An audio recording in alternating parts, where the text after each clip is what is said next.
So after this match, I did play a few more times and give a few more attempts, but I took a break midway through and accidentally uploaded my microphone, meaning the rest of the clips have no actual live gameplay commentary. So I decided to commentate over what I did each round so the footage will still be usable. So this is going to be a different style of video for the last however many minutes this is.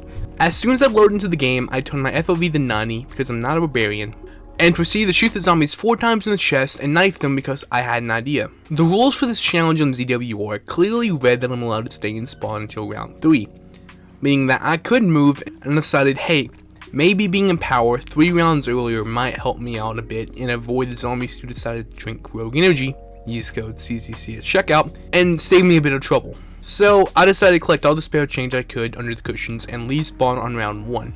Unfortunately, I decided to double check the rules and make sure this was allowed, and when I did, I noticed a mean comment about me was left on the internet, and this utterly crumbled my self-esteem, so I decided to spend the next 45 minutes crying on my bed, which is exactly when I accidentally unplugged my microphone. Once that was over, I decided to get my head back in the game and move on, using my remaining clips to farm points. Unfortunately, by the time round 2 ended, I had exactly no bullets and just 500 points, meaning I was somehow doomed to do round 3 with just my knife. And when taking into account what it wore knifing physics, this went about as well as you could expect. After experiencing the second worst failure of my life, behind never getting my father's approval, I decided to drink our lovely sponsor Rogue Energy and give it another go.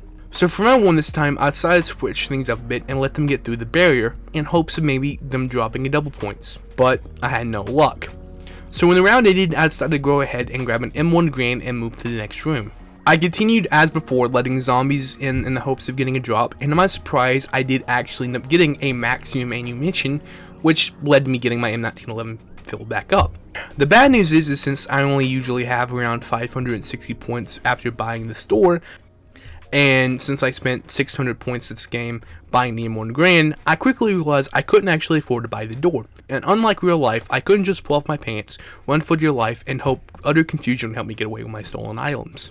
Luckily, I thought back to my time of editing the Alcatraz video, and remember that I can somehow rebuild barriers in my mind, which gave me the final few points I needed to open the door.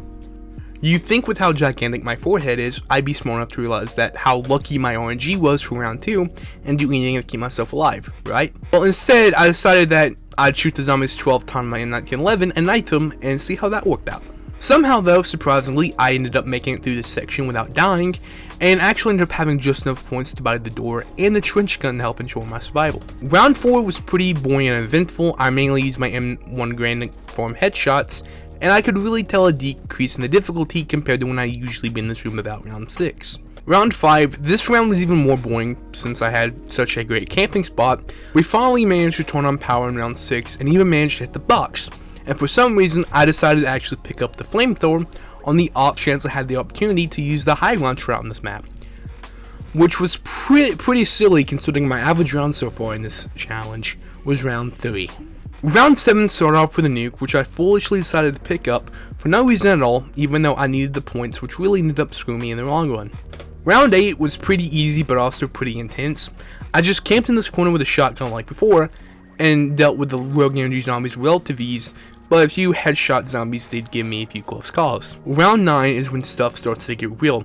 I'm just 1 round away from tying with the world record, and I'm at the round where I can finally get Juggernog. So instead of dying when I get hit twice, I can finally take up to 5 hits, or considering this is worked and Juggernog gets utterly bugged, possibly even 10. And I can feel just a little more safe.